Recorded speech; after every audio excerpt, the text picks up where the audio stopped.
വിഭാഗത്തിന്റെ അധ്യക്ഷൻ മണ്ഡലം കോൺഗ്രസ് കമ്മിറ്റിയുടെ പ്രസിഡന്റ് ശ്രീ ടി അലക്സ്, വേദിയിൽ ഉപേക്ഷനായിരിക്കുന്ന UDFന്റെ ജില്ലാ കൺവീനർ അഡ്വക്കേറ്റ് ഫിക്സൺ മാത്യൂസ്, നിയോജക മണ്ഡലം കൺവീനർ UDFന്റെ CS രാജീവ്, ജില്ലാ കോൺഗ്രസ് കമ്മിറ്റിയുടെ general secretary advocate Johny Joseph, വേദിയിലും സദസ്സിലും ഇരിക്കുന്ന പ്രിയപ്പെട്ട ജനാധിപത്യ വിശ്വാസികളെ, പ്രിയപ്പെട്ട നാട്ടുകാരെ, കഴിഞ്ഞ ഒരു മാസമായി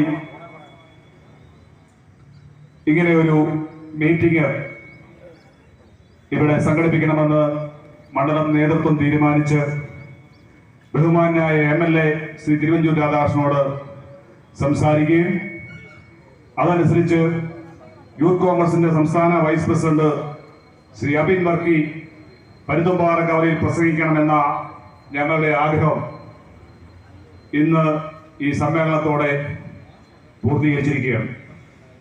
ഞങ്ങൾ ഉയർത്തിയ പ്രധാന പ്രശ്നം പനച്ചിക്കാട് ഗ്രാമപഞ്ചായത്തിന്റെ വികസന പ്രവർത്തനങ്ങൾ CPM നേതൃത്വം തടസ്സപ്പെടുത്തുന്നു, CPM നേതൃത്വം അട്ടിമറിക്കുന്നു എന്ന പ്രധാന മുദ്രാവാക്യം ഉയർത്തിയാണ് ഇന്ന് ഈ സമ്മേളനം സംഘടിപ്പിച്ചത്. ആരാധ്യായ പഞ്ചായത്ത് പ്രസിഡന്റ് ശ്രീമതി ആനി മാമൻ സ്വാഗത പ്രസംഗത്തിൽ കുറെ കാര്യങ്ങൾ ഇവിടെ സൂചിപ്പിച്ചു.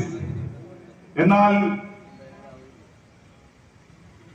ഉടനെ തന്നെ ബഹുമാനായ MLAയും അബിൻ വർക്കിയും എത്തിച്ചേർന്നതുകൊണ്ട് കൂടുതൽ കാര്യങ്ങളിലേക്ക് കടക്കുവാൻ സാധിക്കാത്തതുകൊണ്ട് ഇന്നത്തെ ഈ മീറ്റിംഗിൽ ഇവിടെ പരാമർശിക്കപ്പെടാതെ പോയ കുറെ കാര്യങ്ങൾ കൂടി നിങ്ങളെ ബോധ്യപ്പെടുത്തുവാൻ ഈ അവസരം വിനിയോഗിക്കുകയാണ്. പനച്ചിക്കാട് ഗ്രാമപഞ്ചായത്ത് ഭരണസമിതി 2020 അധികാരത്തിൽ വരുമ്പോൾ നിങ്ങൾക്കറിയാം, 23 വാർഡുകളുള്ള ഈ ഗ്രാമപഞ്ചായത്തിൽ ഇന്നിപ്പോൾ CPM എത്തിച്ചേർന്നിരിക്കുന്ന അവസ്ഥ 23-ൽ 5 പേരാണ് CPMന്റെ മെമ്പർമാരുള്ളത്. ഈ 6 മാസം മുമ്പ് പനച്ചിക്കാട് ഗ്രാമപഞ്ചായത്തിൽ ഒരു ഉപതെരഞ്ഞെടുപ്പ് നടന്നു. CPMന്റെ മെമ്പർ രാജിവെച്ചു. ജോലി ലഭിച്ചതിനെ തുടർന്ന് രാജിവെച്ച ഉപതെരഞ്ഞെടുപ്പിൽ അവിടെ 3ാം സ്ഥാനത്താണ് CPM പോയത്. നിങ്ങൾ ഓർക്കണം, 1ാം വാർഡ് തൊട്ട് ഇങ്ങോട്ട് എടുത്താൽ 3ാം വാർഡിൽ ഒരു CPMന്റെ മെമ്പറുണ്ട്.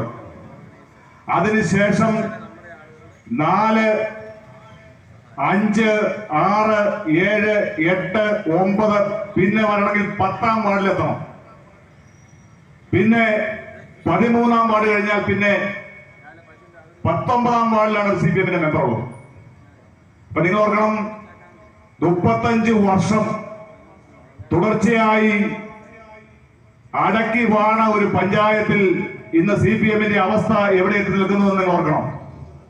ഞങ്ങളിത് പറയുവാൻ കാരണം, പനച്ചിക്കാട് പഞ്ചായത്തിന്റെ 2020 അധികാരത്തിൽ വന്ന കോൺഗ്രസ് ഭരണസമിതി ഈ നാട്ടിൽ ഗവൺമെന്റ് ഏത് മാറി വന്നാലും കഴിഞ്ഞ കാലങ്ങളിൽ UDF ഗവൺമെന്റും LDF ഗവൺമെന്റും സംസ്ഥാനത്ത് അധികാരത്തിൽ ഇരുന്നിട്ടുണ്ട്. പനച്ചിക്കാട് ഗ്രാമപഞ്ചായത്തിൽ 35 വർഷത്തിന് ശേഷം കോൺഗ്രസ് അധികാരത്തിൽ വന്നു 2 തവണ. അതിനുശേഷം കഴിഞ്ഞ പ്രാവശ്യം LDF ഭരണസമിതിയാണ് അധികാരത്തിൽ വന്നത്. പക്ഷേ ഞാൻ ഈ 25 വർഷം ഈ പഞ്ചായത്തിന് ജനപ്രതിനിധിയായിരുന്നിട്ട് ഇതുപോലെ നിരാശാപൂർണമായ ഒരു പൊതുപ്രവർത്തനം നടത്തുവാൻ ഇടയായല്ലോ എന്ന് ഓർത്ത് പശ്ചാത്തലിക്കുകയാണ്. കാരണം ഈ വർഷം നിങ്ങൾ ഓർക്കണം, മാർച്ച് ഇന്ന് 28ആണ്. ഇതുവരെ ഈ വർഷം ഒരു റോഡ് പോലും പുനരുദ്ധാരണം ചെയ്യുവാനോ പുതിയ വർക്ക് ഏറ്റെടുത്ത് നടത്തുവാനോ പഞ്ചായത്തിന് സാധിച്ചിട്ടില്ല. പ്ലാൻ ഫണ്ട് എന്ന് പറയുന്നത് ബഡ്ജറ്റിലൂടെ പഞ്ചായത്തിന് ഒരു ഗവൺമെന്റിന്റെയും ഒരു രാഷ്ട്രീയ പാർട്ടിയുടെ ഔദാര്യമല്ല. അതാത് കാലാകാലങ്ങളിൽ അതാത് സർക്കാരുകൾ കേരളത്തിലെ മുഴുവൻ തദ്ദേശ സ്വയംഭരണ സ്ഥാപനങ്ങൾക്കും സംസ്ഥാന ബഡ്ജറ്റിലൂടെ ഫണ്ടുകൾ അനുവദിച്ചു കൊടുക്കും. അങ്ങനെ കൊടുക്കുന്ന ഫണ്ടാണ് ഈ 23 വാർഡുള്ള കോട്ടയം ജില്ലയിലെ 2-3 വലിയ പഞ്ചായത്തുകൾ, 71 പഞ്ചായത്തുകളുണ്ട് കോട്ടയം ജില്ലയിൽ. ഏറ്റവും വലിയ പഞ്ചായത്തിൽ ഒന്നാണ് പനച്ചിക്കാട് ഗ്രാമപഞ്ചായത്ത്. ഈ പഞ്ചായത്തിൽ ഏത് പാർട്ടി അധികാരത്തിലിരുന്നാലും, ഏത് ഗവൺമെന്റ് സംസ്ഥാനത്ത് അധികാരത്തിലിരുന്നാലും ആ നാട്ടിലെ വികസന പ്രവർത്തനങ്ങളെ തുരങ്കം വെച്ച ചരിത്രമില്ല. പക്ഷേ ഞങ്ങൾ പറയുന്നു, ഒരു മനുഷ്യനെ കഴുത്തിന് പിടിച്ച് ഞെരുക്കിയാൽ അവൻ ശ്വാസം വിടാതെ മരിച്ചു പോകുന്ന അവസ്ഥ. അതുപോലെ ഈ ഭരണസമിതിയെ ഞെരുക്കുവാൻ എല്ലാ തലത്തിലും ഈ സംസ്ഥാന ഭരണം ഉപയോഗിച്ച്, ജില്ലാ ഭരണം ഉപയോഗിച്ച്, NGO യൂണിയന്റെ തലപ്പത്തിരിക്കുന്നവർ, CPM-ന്റെ പ്രാദേശിക നേതൃത്വം കൂട്ടായി എടുത്ത ചർച്ചയിലൂടെ ഇന്ന് എല്ലാ സമസ്ത മേഖലകളിലും പഞ്ചായത്ത് ഞെരുക്കുകയാണ്. ഇത് പറയുമ്പോൾ ജനകീയ ആസൂത്രണം വലിയ വീരവാദം മുഴക്കുകയാണ്. ജനകീയാസൂത്രണം ഞങ്ങൾ കൊണ്ടുവന്നതാണ്. ജനകീയാസൂത്രണം ഏത് വേദിയിലും ജനകീയാസൂത്രണം പേര് പറയുന്ന ആളുകൾ ഈ കഴിഞ്ഞ 8-9 വർഷമായി ആ പേര് ഉപയോഗിക്കാനുള്ള യോഗ്യത ഇവർക്കില്ല. കാരണം അധികാര വികേന്ദ്രീകരണം എന്ന വാക്ക് അന്വർത്ഥമാകുന്ന രീതിയിലാണ് ജനകീയാസൂത്രണം കൊണ്ടുവന്നത്. പക്ഷെ ജനകീയാസൂത്രണം കൊണ്ടുവരാനുള്ള സാഹചര്യം എന്താണ്? കേന്ദ്രത്തിൽ അധികാരത്തിലുള്ള കോൺഗ്രസ് ഗവൺമെന്റുകൾ പഞ്ചായത്ത് രാജ് നിയമം പാസാക്കിയതിന്റെ പിൻബലത്തിലാണ് കേരളത്തിൽ ഈ വികസന പ്രവർത്തനങ്ങൾ ഗ്രാസ് റൂട്ട് ലെവലിൽ ചെയ്യാൻ സാധിച്ചത്. അതിന് ജനകീയാസൂത്രണം അന്ന് പേരിട്ടു. ഈ നാട്ടിൽ എല്ലാവരും തോളോട് ചേർന്ന് നിന്ന് അന്നത്തെ ഭരണ നേതൃത്വം നോക്കാതെ, പഞ്ചായത്ത് ആര് ഭരിക്കുന്നു എന്ന് നോക്കാതെ മുഴുവൻ ആളുകൾ ഒന്നിച്ചിരുന്ന് ഓരോ വികസന പ്രവർത്തനങ്ങളും ചർച്ച ചെയ്ത് ഈ നാട്ടിൽ നടപ്പിലാക്കി. പക്ഷേ ആ ജനകീയ ആസൂത്രണത്തിനും ആ വികേന്ദ്രീകൃത ആസൂത്രണത്തിനും കടയ്ക്കൽ കത്തിവെക്കുന്ന നിലപാടുകളാണ് ഓരോ ദിവസവും. പനച്ചിക്കാട് ഗ്രാമപഞ്ചായത്തിനെ മാത്രം എടുത്തു നോക്കിയാൽ 2020 അധികാരത്തിൽ വന്ന ഈ ഭരണസമിതിയുടെ കാലത്ത് ഈ ജനകീയാസൂത്രണം തുടങ്ങിയ 95 മുതൽ ചരിത്രത്തിൽ ഇന്ന് വരെ പദ്ധതി വിഹിതം ബഡ്ജറ്റിലൂടെ തദ്ദേശ സ്വയംഭരണ സ്ഥാപനങ്ങൾക്ക് അനുവദിക്കുന്നത് ഒരു പൈസ പോലും പാഴാക്കാതെ 100% തുക ഈ പഞ്ചായത്തിലെ ജനങ്ങൾക്ക് വേണ്ടി ചെലവഴിച്ച ഒരു ഭരണസമിതിയാണ് പനച്ചിക്കാട് ഗ്രാമപഞ്ചായത്തിലെ ഇപ്പോഴത്തെ ഭരണസമിതി. പക്ഷേ ഞങ്ങൾക്കൊരു അബദ്ധം പറ്റി. ഞങ്ങള് അതിന് വലിയ പ്രചരണം കൊടുത്തു. പഞ്ചായത്ത് പ്രസിഡന്റ് മുറിയിൽ തന്നെ ഒരു LED സ്ക്രീൻ ഇരിക്കുന്ന പോലെ ഒരു വലിയ ഫോട്ടോയൊക്കെ വെച്ചു. പക്ഷേ ആ 2020-21 CPM-ന്റെ അന്നത്തെ ലോക്കൽ സമ്മേളനങ്ങളും പാർട്ടി സമ്മേളനങ്ങളും നടന്നത്. ഒരു സഖാവ് എന്നോട് നേരിട്ട് പറഞ്ഞു, ഞങ്ങളുടെ പാർട്ടി സമ്മേളനങ്ങളിലെ ചർച്ച നിങ്ങളെ ഇങ്ങനെ വിടാൻ ഞങ്ങൾ തീരുമാനിച്ചിട്ടില്ല. ഇങ്ങനെ പോയാൽ കോൺഗ്രസ് ഇവിടെ അതിന്റെ ആധിപത്യം തുടരുമെന്ന് ഞങ്ങൾക്ക് മനസ്സിലായി. അതുകൊണ്ട് ഞങ്ങളുടെ പാർട്ടി സമ്മേളനങ്ങളിൽ ഞങ്ങൾ തീരുമാനമെടുത്തിട്ടുണ്ട്, നിങ്ങളെ ഞങ്ങൾ ഇങ്ങനെ വിടില്ല. ഏതായാലും ഇപ്പൊ രണ്ടാമത്തെ പാർട്ടി സമ്മേളനം കഴിഞ്ഞപ്പോൾ അന്ന് പറഞ്ഞ വാക്ക്, അന്ന് പറഞ്ഞ സമ്മേളന തീരുമാനം പ്രവൃത്തി കൊണ്ടുവന്ന നേതൃത്വമായി പനച്ചിക്കാട് ഗ്രാമപഞ്ചായത്തിലെ CPM-ഉം കൊല്ലാട് CPM-ഉം മാറിക്കഴിഞ്ഞു. നിങ്ങൾ പറഞ്ഞ വാക്ക് പാലിച്ചു. കാരണം നിങ്ങൾ ഓർക്കണം, ഓരോന്ന് എടുത്തു നോക്കൂ. ചരിത്രത്തിൽ ആദ്യമായി 100% ഫണ്ട്, ഏതാണ്ട് 3.5 കോടി രൂപയാണ് പദ്ധതി വിഹിതമായി പഞ്ചായത്തിൽ ലഭിക്കുന്നത്. അതിൽ 2,64,00,000 രൂപയാണ് ജനറൽ വിഭാഗത്തിനുള്ളത്. 66,53,000 രൂപ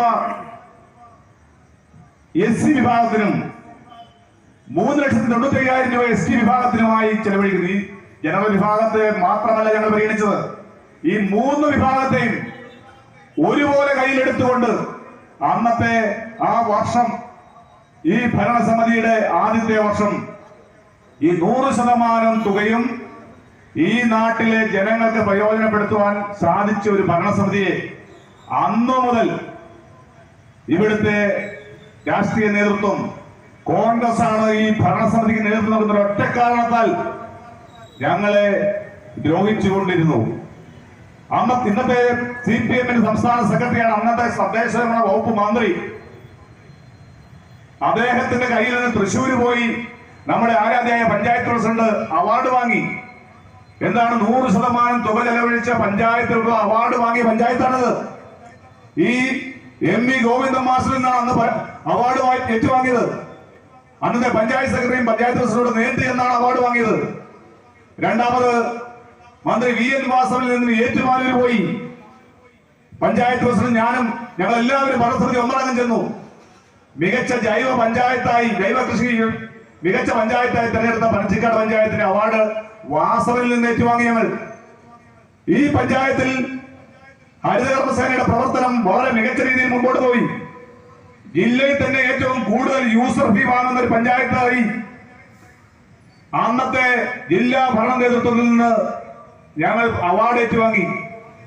പക്ഷേ ഇതിന്റെ പുറകിൽ പല കളികളും അന്ന് തന്നെ തുടങ്ങിയിരുന്നു.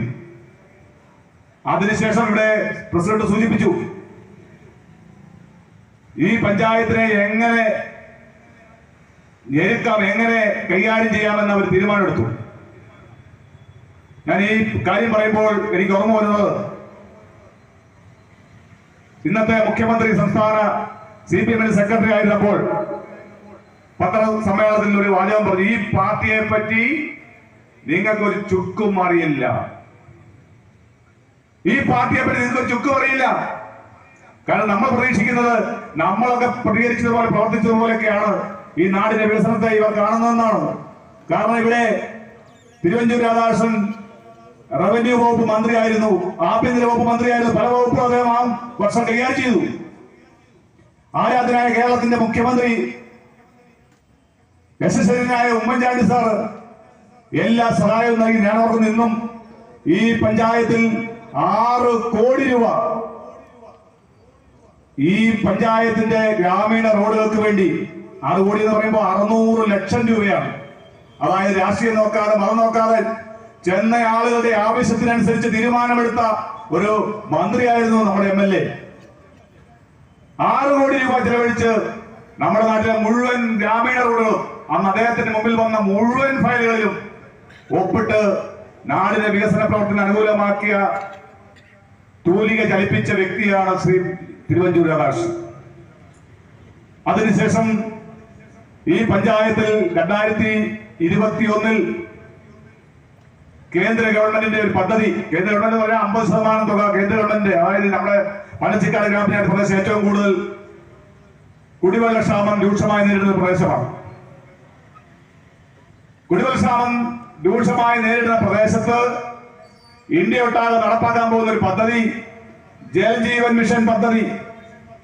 ഇതിപ്പം പല ആളുകളും പഞ്ചായത്ത് മെമ്പർമാരോട് അമർഷം രേഖപ്പെടുത്താൻ ഞങ്ങളുടെ വഴി കണ്ടോ, നിങ്ങൾ പൈപ്പിട്ട് കുഴിച്ചു പോയതാണ്, ഇന്ന് വരെ ആ വഴിയെ പൂർവ്വസ്ഥിതിയിലാക്കുവാൻ നിങ്ങൾക്ക് കഴിഞ്ഞില്ലല്ലോ എന്ന് ഞങ്ങളോട് പറയും. ഞങ്ങൾ ഭരണസമിതി അംഗങ്ങളോട് പറയും. പഞ്ചായത്ത് ഭരണസമിതിയിൽപ്പെട്ട മുഴുവൻ രാഷ്ട്രീയ പാർട്ടിയിലെ മെമ്പർമാർ ഒന്നടങ്കം കോട്ടയത്ത് ജല അതോറിറ്റിയുടെ എക്സിക്യൂട്ടീവ് എഞ്ചിനീയറെ ഉപരോധിച്ചു. എവിടെയുണ്ട്, ഞങ്ങൾ ഉൾപ്പെടെ ആ നിലത്ത് കിടന്ന് പ്രതിഷേധിച്ചു. അന്ന് പത്രങ്ങളിലൊക്കെ വാർത്ത വന്നിരുന്നതാണ്. അന്ന് ഞങ്ങളോട് പറഞ്ഞു, 3 മാസത്തിനകം അന്നത്തെ കരാറെടുത്ത കമ്പനിയെ ഞങ്ങൾ ടെർമിനേറ്റ് ചെയ്യും. എക്സിക്യൂട്ടീവ് എഞ്ചിനീയർ ഞങ്ങൾ വാക്ക് തന്നു. ഇവിടുത്തെ രാഷ്ട്രീയ വ്യത്യാസമില്ലാതെ മുഴുവൻ മെമ്പർമാരും ആ സമരത്തിലുണ്ടായിരുന്നു. ജല അതോറിറ്റി ബില്ലിലെ സമരം ഞങ്ങൾ നിരവധി സമരങ്ങൾ ഞങ്ങൾ നടത്തി. 2021 40 വർഷത്തിന് ശേഷം ഒരു കുടിവെള്ള പദ്ധതി നാട്ടിൽ വരുമ്പോൾ അതിന് കൈ കൊടുക്കാതിരിക്കുന്നത് എങ്ങനെയാണ്, നമ്മുടെ തലമുറയോട് ചെയ്ത ദ്രോഹമല്ലേ എന്ന് ചിന്തിച്ച ഒരു ഭരണസമിതി. കാരണം 2019 ഇതിന്റെ ആദ്യഘട്ടം ഗവൺമെന്റ് പ്രഖ്യാപിച്ചതാണ്. പക്ഷെ 2019 അന്നിവിടെ LDFന്റെ ഭരണസമിതിയാണ്. കേന്ദ്ര ഗവൺമെന്റിന് നേട്ടമുണ്ടാകും, BJPക്ക് നേട്ടമുണ്ടാകും എന്ന് കരുതി ആ പദ്ധതി അവർ ഏറ്റെടുത്തില്ല. പക്ഷെ 2021 2ാം ഘട്ടമായി ഞങ്ങൾ ആ പദ്ധതിക്ക് കൈകൊടുത്തു. ഞങ്ങൾ ഈ നാടിനോട് ചെയ്ത തെറ്റ് എന്ന് പറഞ്ഞാൽ ഈ നാട്ടിലെ ഈ ഭൂമി 71 കോടി രൂപ അടങ്കൽ വരുന്ന ജലജീവൻ മിഷൻ പദ്ധതിക്ക് വേണ്ടി നമ്മുടെ ഭൂമി വിട്ടുകൊടുത്തു. ആ പദ്ധതിക്ക് എഗ്രിമെന്റ് വെക്കുമ്പോൾ പഞ്ചായത്തിന്റെ ഹാളിൽ ഞങ്ങൾ മുഴുവൻ രാഷ്ട്രീയ പാർട്ടികളുടെയും മീറ്റിംഗ് വിളിച്ചു ചേർത്തു. എല്ലാവരും കൂടെ ഒരുമിച്ച് കൈയടിച്ച് കുടിവെള്ളത്തിന് വേണ്ടിയുള്ള പ്രോജക്റ്റ് ആണല്ലോ, പദ്ധതിയാണല്ലോ, നാട്ടിൽ വരട്ടെ, നിങ്ങൾ തുടങ്ങിക്കോ എന്ന് പറഞ്ഞ അനുവാദം തന്ന പദ്ധതിയാണ്. 71 കോടി രൂപ. പഞ്ചായത്ത് ഭരണസമിതി അതിനകത്തൊരു മൂന്നാം കക്ഷി എന്ന് മാത്രമേ ഉള്ളൂ. പക്ഷേ ഗവൺമെന്റും ജല അതോറിറ്റിയുമാണ് ഈ വർക്ക് ടെൻഡർ ചെയ്ത് ഒറീസ കേന്ദ്രമായ ഒരു കമ്പനി, സൂര്യ ഇന്റർനാഷണൽ ഒരു കമ്പനി ഇത് ഏറ്റെടുത്തു. 2021 ഏറ്റെടുത്ത പദ്ധതി 2023 മാർച്ചിൽ പൂർത്തിയാക്കേണ്ടതാണ്. പക്ഷേ നിങ്ങൾ ഓർക്കണം, 2025 ആയിട്ടും ഈ പദ്ധതി എവിടെ നിൽക്കുന്നു എന്ന് നിങ്ങൾ മനസ്സിലാക്കണം. എന്നിട്ട് ഇവിടെ ഒന്നും നടക്കുന്നില്ലെന്ന് പറഞ്ഞ് പഞ്ചായത്തിന് വേണ്ടി സമരമാണ്. കുറെ ആളുകളെ തെറ്റിദ്ധരിപ്പിക്കാൻ പറ്റും. അയ്യോ, ഈ ഭരണസമിതി എന്തുമാത്രം പൈസ ലാഭസാക്കി വന്നത്, കോടിക്കണക്കിന് രൂപ ലാഭസാക്കി വന്നത്, ക്ലാസ് എടുത്ത് വിട്ടിരിക്കുകയാണ് ആളുകളെ. പക്ഷേ നിങ്ങളുടെ പൊയ്മുഖം ജനങ്ങൾ ഈ പനച്ചിക്കാട് ഗ്രാമപഞ്ചായത്തിലെ വികസനത്തെ അട്ടിമറിച്ച ഇതുവരെ നാളിതുവരെ ചെയ്യാത്ത പ്രവൃത്തി CPM പല നേതൃത്വങ്ങൾ ഉണ്ടായിട്ടില്ല. പക്ഷെ ഇങ്ങനെ നാടിന്റെ വികസന വിരുദ്ധമായ കാര്യങ്ങളിൽ ഈ ഞങ്ങളല്ലെങ്കിൽ ഇവിടെ ഒന്നും നടക്കണ്ട, ഞങ്ങളല്ലെങ്കിൽ ഈ നാട്ടിൽ ചുക്ക് നടക്കണമെന്നുള്ള, അതാണ് ഞാൻ ഈ പറഞ്ഞ ഈ പാർട്ടിയെ പറ്റി നിങ്ങൾക്ക് ഒരു ചുക്കും അറിയില്ല എന്ന് പറഞ്ഞ പാർട്ടി, അന്നത്തെ പാർട്ടി സെക്രട്ടറിയുടെ വാക്കുകൾ അക്ഷരം പ്രതി നടപ്പിലാക്കുന്ന ഒരു രാഷ്ട്രീയ നേതൃത്വം.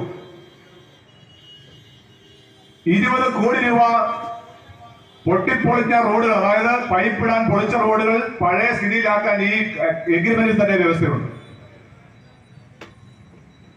ഇപ്പം 4 വർഷം കഴിഞ്ഞു.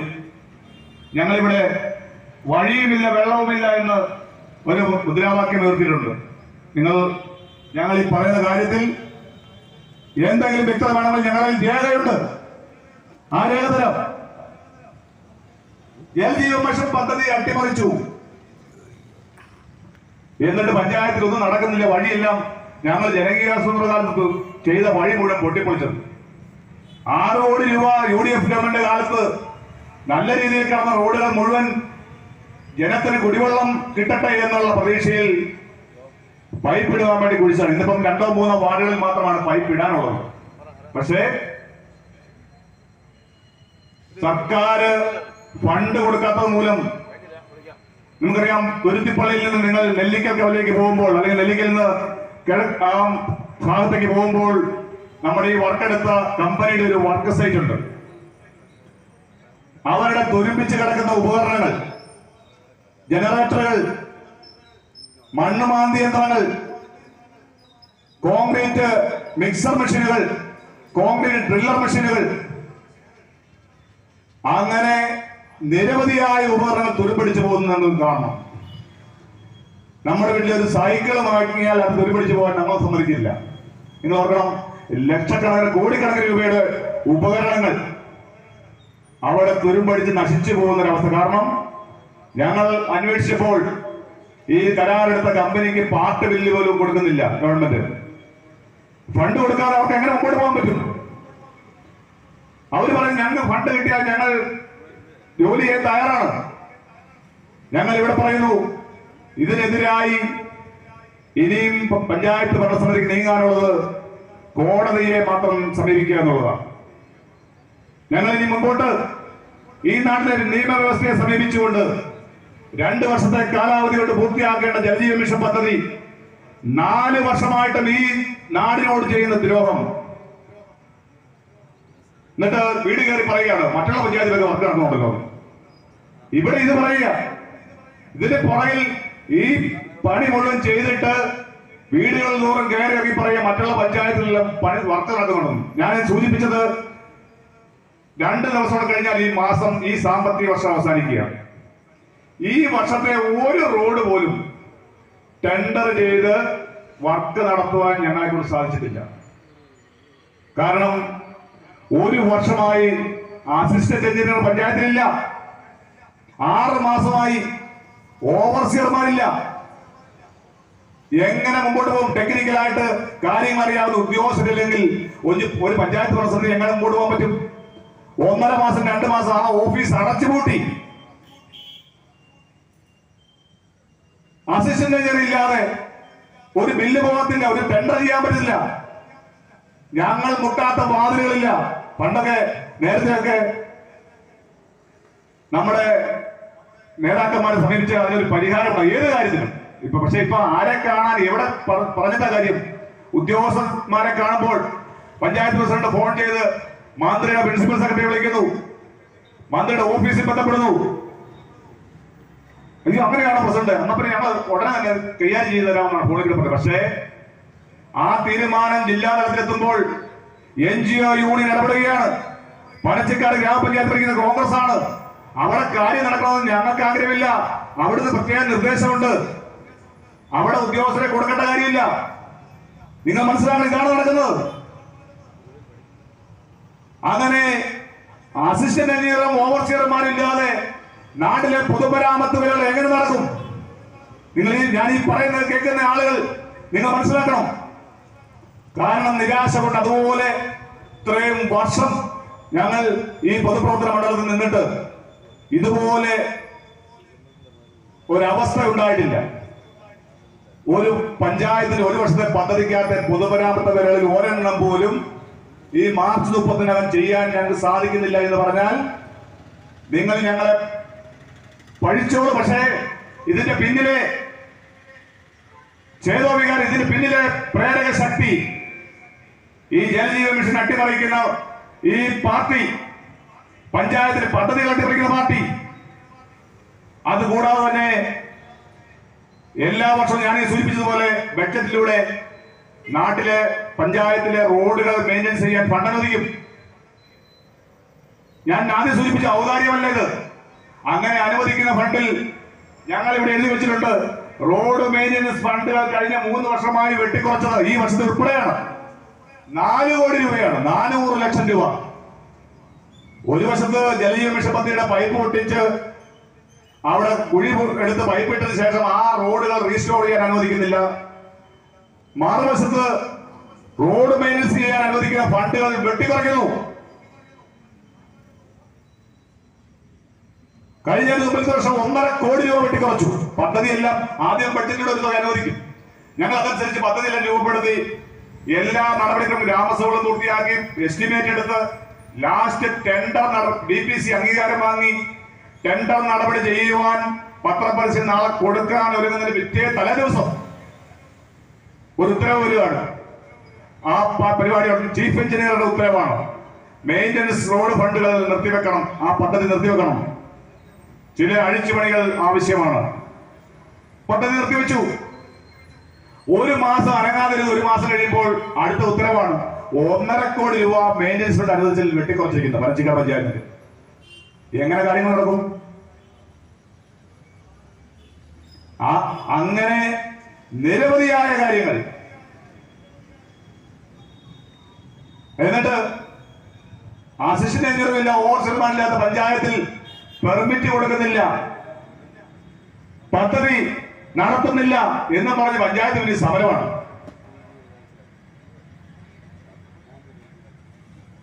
അതുകൂടാതെ ജോലി ചെയ്യാൻ വരുന്ന ഉദ്യോഗസ്ഥരെ തടസ്സപ്പെടുത്തുകയാണ്. അനാവശ്യ ആരോപണങ്ങൾ ഉന്നയിച്ച് അവരെ നിരുത്സാഹപ്പെടുത്തുന്നു. പഞ്ചായത്ത് സെക്രട്ടറിയെ ഭീഷണിപ്പെടുത്തുകയാണ്. ഈ നാട്ടിലെ മണ്ണെടുപ്പ്, ഇവിടെ ഒരു നേതാവ് പ്രസംഗിച്ചത് പഞ്ചായത്ത് സെക്രട്ടറി 50,000 രൂപ വാങ്ങിച്ച് പ്രസിഡന്റും വൈസ് പ്രസിഡന്റും കൊടുത്തെന്നാണ്. ഈ നാട്ടിലെ കുന്നുകൾ മുഴുവൻ ഇടിച്ചു നിരത്തിയ അതിന് കൂട്ടുനിന്ന മണ്ണ് മാഫിയക്ക് ബന്ധമുള്ള മണ്ണ് മാന്തി യന്ത്രങ്ങളും ടിപ്പർ ലോറികളും യഥേഷ്ടം ഉപയോഗിക്കുന്ന പാർട്ടി അനുഭാവികളും പാർട്ടി നേതാക്കന്മാരും ഈ നാട്ടിലെ കുന്നുകൾ മുഴുവൻ വർഷങ്ങൾ കൊണ്ട് ഇടിച്ചു നിരത്തി. നമുക്കറിയാം, ഇന്ന് പനച്ചിക്കാട് പഞ്ചായത്തിൽ ആ പഴയ നിങ്ങൾ ഈ പറയുന്ന, നിങ്ങൾ അവകാശപ്പെടുന്ന, നിങ്ങൾ വീമ്പളക്കുന്ന ജനകീയ ആസൂത്രണത്തിന്റെ പഴയ വികസനം എടുത്തു നോക്കിയാൽ ഏലമലക്കുന്ന്, ആഭിജാത്തുകുന്ന്, വിളക്കാങ്കുന്ന്, മയിലാടുകുന്ന്, തുരുത്തിപ്പള്ളിക്കുന്ന്, കൊല്ലാട്, കുന്നുംപുറം, അങ്ങനെ ഉള്ള കുന്നുകളൊന്നും ഇന്നില്ല. ഇത് മുഴുവൻ ചിങ്ങവനത്തു നിന്നും നമ്മുടെ പ്രദേശത്തെ മണ്ണ് മാഫിയ ബന്ധങ്ങൾ ഉപയോഗിച്ച് മുഴുവൻ മണ്ണും കൊണ്ടുപോയി. എന്നിട്ട് ഇവിടെ പഞ്ചായത്ത് ഓഫീസിന് മുന്നിൽ ഇവർക്ക് ബന്ധമുള്ള ആളുകൾ മാത്രം മണ്ണെടുത്താണ്. മറ്റാരെങ്കിലും മണ്ണെടുക്കാൻ വന്നാൽ അതിനെതിരെ പഞ്ചായത്തിനെ പ്രതിരോധിക്കുക, പഞ്ചായത്തിനെ ആക്ഷേപം ഉന്നയിക്കുക, പഞ്ചായത്ത് പ്രസിഡന്റ് ഭരണസമിതിയെ മോശമാക്കാനുള്ള ശ്രമമാണ്. അങ്ങനെ ഒരു മാസം പഞ്ചായത്ത് സെക്രട്ടറി ലീവ് എടുത്തു പോയി. കാരണം ഇങ്ങനെ നിൽക്കുന്ന ഒരു പഞ്ചായത്തിൽ യാതൊരു കാരണവശാലും ഒരു കാര്യം നടക്കരുത്. ഹിഡൻ അജണ്ട നടപ്പിലാക്കിയാണ്. അപ്പൊ ഇത് ഈ നാട്ടിലെ ജനങ്ങൾ, അതോടൊപ്പം തന്നെ കഴിഞ്ഞ വർഷം കേരളത്തിന്റെ ചരിത്രത്തിൽ സർക്കാർ നിർദ്ദേശപ്രകാരം മാലിന്യ നിർമ്മാർജ്ജനവുമായി ബന്ധപ്പെട്ട് പനച്ചിക്കാട് ഗ്രാമപഞ്ചായത്ത് ഒരു ഡോക്യുമെന്ററി ഉണ്ടാക്കി, പദ്ധതി രൂപപ്പെടുത്തി. ഫാദർ വർഗീസ് ലാൽ എന്ന് പറയുന്ന ഒരു അച്ഛൻ സംവിധാനം ചെയ്ത ഒരു ഡോക്യുമെന്ററി ടെലിഫിലിമോ 2023 ഇപ്പൊ 2 വർഷമായി, 1.5 വർഷം കഴിഞ്ഞു. സർക്കാർ നിർദ്ദേശപ്രകാരമാണ്. കാരണം ഇവിടുത്തെ വിദ്യാർത്ഥി സമൂഹത്തെ അംബാസഡർമാരാക്കി മാലിന്യ നിർമ്മാർജ്ജനം എങ്ങനെ പ്രാവർത്തികമാക്കാമെന്നൊരു ടെലിഫിലിം കേരളത്തിൽ മറ്റൊരു പഞ്ചായത്തും നിർമ്മിച്ചില്ല. അത് അന്ന് തന്നെ പദ്ധതിയിലൂടെ പാസ്സാക്കി ഞങ്ങൾ സർക്കാരിൽ എത്തിച്ചു. മന്ത്രിക്ക് നൽകി, മന്ത്രിയുടെ പ്രിൻസിപ്പൽ ഡയറക്ടർക്ക് നൽകി. ഈ സംസ്ഥാനം മുഴുവൻ സ്കൂളുകളിലും പ്രദർശിപ്പിക്കാവുന്ന ഒരു ടെലിഫിലിം ഇന്ന് വരെ. സാധാരണ CPM-ന്റെ ഒരു പഞ്ചായത്ത് പ്രതിസന്ധി ആയിരുന്നെങ്കിൽ ഈ നാട് മുഴുവൻ ഗവൺമെന്റ് തന്നെ അതിനെ പ്രോത്സാഹിപ്പിച്ച് പ്രദർശിപ്പിക്കുമായിരുന്നു. അങ്ങനെ മാലിന്യ നിർമ്മാർജ്ജനത്തെ വിദ്യാർത്ഥികളുടെ അംബാസഡർമാരാക്കിയ ഒരു ടെലിഫിലിം ഡോക്യുമെന്ററി. എന്നാൽ പഞ്ചായത്തിനെ ആ കാര്യത്തിലൊന്ന് അഭിനന്ദിക്കുകയോ ഇത് പ്രചരിപ്പിക്കാനുള്ള തീരുമാനമെടുക്കുകയോ ചെയ്തിരിക്കും. എല്ലാത്തിലും രാഷ്ട്രീയം കാണുക. ഇങ്ങനെ ഒരു ഭരണസമിതിക്ക് അങ്ങനെ മുമ്പോട്ട് പോകാൻ പറ്റും? ഞാൻ സൂചിപ്പിച്ചതുപോലെ പഞ്ചായത്തിൽ ചരിത്രത്തിൽ ആദ്യമായി വികസന ഫണ്ട് 100% ചെലവഴിച്ച് അന്ന് തൊട്ട് കഴിഞ്ഞ 3-4 വർഷമായി ഈ പഞ്ചായത്തിനെ കൊണ്ട് എത്തിച്ച ദുർഗതിയിൽ ഞങ്ങൾ ഈ പ്രതിസന്ധിയെ മറികടന്നുകൊണ്ട്, നമുക്കറിയാം, മറ്റൊരു കാര്യം സൂചിപ്പിക്കാനുള്ള മറന്നുപോയി. 2020-21 പഞ്ചായത്ത് ഭരണസമിതി അധികാരത്തിൽ വരുമ്പോൾ ഞങ്ങൾ തിരുവഞ്ചൂർ സാറിനെ ചെന്ന് കണ്ട് ഞങ്ങൾക്ക് നല്ലൊരു സെക്രട്ടറിയെ വേണം, കാര്യങ്ങൾ നടപ്പിലാക്കുന്ന പദ്ധതി പ്രവർത്തനങ്ങളെ പറ്റി അറിയാവുന്ന ഒരു പഞ്ചായത്തിലെ ഉദ്യോഗസ്ഥന് സെക്രട്ടറിയായി നൽകണമെന്ന് പറഞ്ഞിട്ട് അന്നൊരു ഉദ്യോഗസ്ഥനെ ഞങ്ങൾക്ക് നൽകി. അദ്ദേഹം ഇവിടെ വന്നിരുന്ന് കുറേയധികം കാര്യങ്ങൾ പഞ്ചായത്തിന് വേണ്ടി ചെയ്തു. അതിലൊന്ന്, നിങ്ങൾ രാത്രി കാലങ്ങളിൽ മറ്റ് പഞ്ചായത്തുകളിൽ പോയി യാത്ര ചെയ്ത് തിരിച്ചു വരും, പനച്ചിക്കാട് പഞ്ചായത്തിൽ കയറിയാൽ അറിയാം, മുഴുവൻ ലൈറ്റുകൾ, വഴിവിളക്കുകൾ. കാരണം ജനങ്ങൾക്ക് ആവശ്യം വഴിയെ വെളിച്ചം, വെള്ളം. അതിനകത്ത് വഴിയിലും വെള്ളത്തിലും ഞങ്ങളെ വെള്ളത്തിലാക്കിയിരിക്കുകയാണ്. വഴിവിളക്കിന്റെ കാര്യത്തിൽ പാര വെക്കാൻ സാധിക്കാത്തത് കൊണ്ട് അതിനുവേണ്ടി പ്രത്യേക ഒരു പദ്ധതി രൂപപ്പെടുത്തി ഒരു വാഹനം വാങ്ങി തൊഴിലാളികളെ നിയമിച്ച് അങ്ങനെ ഒരു പദ്ധതി രൂപപ്പെടുത്തി ഈ പഞ്ചായത്തിലെ 23 വാർഡുണ്ട്. ഒരു ദിവസം ഒരു വാർഡിലാണെങ്കിൽ ഒരു മാസം എടുക്കും വേറൊരു വാർഡിൽ വരാൻ, അല്ലെങ്കിൽ വീണ്ടും ആ വാർഡിൽ തിരിച്ചെത്താൻ. അങ്ങനെയെങ്കിലും ഈ പഞ്ചായത്തിലെ ഒട്ടുമിക്ക വഴിവിളക്കുകളും പ്രകാശിപ്പിക്കുവാൻ ഒരു പദ്ധതി രൂപപ്പെടുത്തി. അതോടൊപ്പം തന്നെ മാലിന്യ നിർമ്മാർജ്ജനത്തിന് വേണ്ടി ഇനിയിപ്പം നമുക്ക് ആ ഒരു പദ്ധതി ഏറ്റെടുക്കാതെ മുമ്പോട്ട് പോകാൻ സാധിക്കില്ല. കാരണം സർക്കാർ നിയമം മൂലം കൊണ്ടുവന്ന ഒരു പദ്ധതി ഹരിതകർമ്മ സേനയുടെ പ്രവർത്തനം. ആ പ്രവർത്തനത്തിൽ ഒരു ദിവസം ഇവിടുത്തെ ഒരു മാധ്യമത്തിൽ വാർത്ത വന്നു, മാലിന്യം തലയിലേറ്റി പനച്ചിക്കാട് ഗ്രാമപഞ്ചായത്ത്. നിങ്ങൾ വായിച്ചു കാണും. കാരണം എന്താണെന്ന് ചോദിച്ചാൽ, പഞ്ചായത്തിന്റെ മുമ്പിലുള്ള ഷോപ്പിംഗ് കോംപ്ലക്സിന് മുകളിൽ ഈ നാട്ടിലെ മുഴുവൻ പ്ലാസ്റ്റിക് മാലിന്യങ്ങളും സംഭരിച്ചു വെക്കുകയാണ്. കഴിഞ്ഞ ഭരണസമിതിയുടെ കാലത്ത് നടന്ന കാര്യമാണ്. പക്ഷേ അന്ന് അതിന് നമുക്ക് മറ്റ് സൗകര്യങ്ങളില്ലാഞ്ഞ കാരണം എല്ലാവരുടെ കൂട്ടായത്തിന്റെ തീരുമാനം. പക്ഷേ അതിന്റെ അപകടം, അതിന് താഴെ ജോലി ചെയ്യുന്ന കടകൾ, ഷോപ്പിംഗ് കോംപ്ലക്സിലെ മറ്റ് ബാങ്ക് പോലുള്ള സ്ഥാപനങ്ങൾ അവരുൾപ്പെടെ പരാതിയുമായി പഞ്ചായത്തിൽ വന്നു. അതിനുശേഷം ഇവരൊക്കെ പോയാണ് പത്രക്കാരെ കണ്ട് അങ്ങനെ ഒരു വാർത്ത കൊടുത്തത്. പക്ഷേ ആ വിമർശനം ഞങ്ങൾ അതേപടി ഉൾക്കൊണ്ടുകൊണ്ട് 2-3 മാസത്തിന് ശേഷം വീണ്ടും പത്രത്തിൽ വാർത്ത, മാലിന്യം തലയിൽ നിന്ന് ഇറക്കി പനച്ചിക്കാട് ഗ്രാമപഞ്ചായത്ത്. ഞങ്ങൾ 50 സെന്റ് സ്ഥലം പുതിയ MCF നിർമ്മിക്കുന്നതിന് വേണ്ടി പനച്ചിക്കാട് വിലയ്ക്ക് വാങ്ങി. പണ്ട് വഴിയില്ലാത്ത സ്ഥലത്ത് പട്ടികജാതിക്കാർക്ക് വേണ്ടി ഇന്നും ആ സ്ഥലത്ത് ചെല്ലണമെങ്കിൽ ജനകീയാസൂത്രണ കാലഘട്ടത്തിൽ വാങ്ങിയ പാത്താമൂട്ടത്ത് സ്ഥലത്ത് ചെല്ലണമെങ്കിൽ ഹെലികോപ്റ്ററിൽ ഇറങ്ങണം. ഇന്നും അവിടെ വഴിയില്ല. പക്ഷേ വഴി സൗകര്യമുള്ള 50 സെന്റ് സ്ഥലം പനച്ചിക്കാട് വാങ്ങി അവിടെ MCF material collection facility centre അത് നിർമ്മാണം നടന്നുകൊണ്ടിരിക്കുന്നു. ഈ പ്രതിസന്ധിക്കിടയിൽ ഞങ്ങൾ കുറേയധികം കാര്യങ്ങൾ ഇപ്പൊ നിങ്ങൾക്കറിയാം, പഞ്ചായത്ത് ഓഫീസിൽ വന്നാൽ പൊതുജനങ്ങൾ ഓഫീസിൽ വന്നാൽ കുറെ സമയം ഫ്രണ്ട് ഓഫീസ് പ്രവർത്തനവുമായി ബന്ധപ്പെട്ട് അവിടെ വെയിറ്റ് ചെയ്യേണ്ടതായിട്ട് വരും.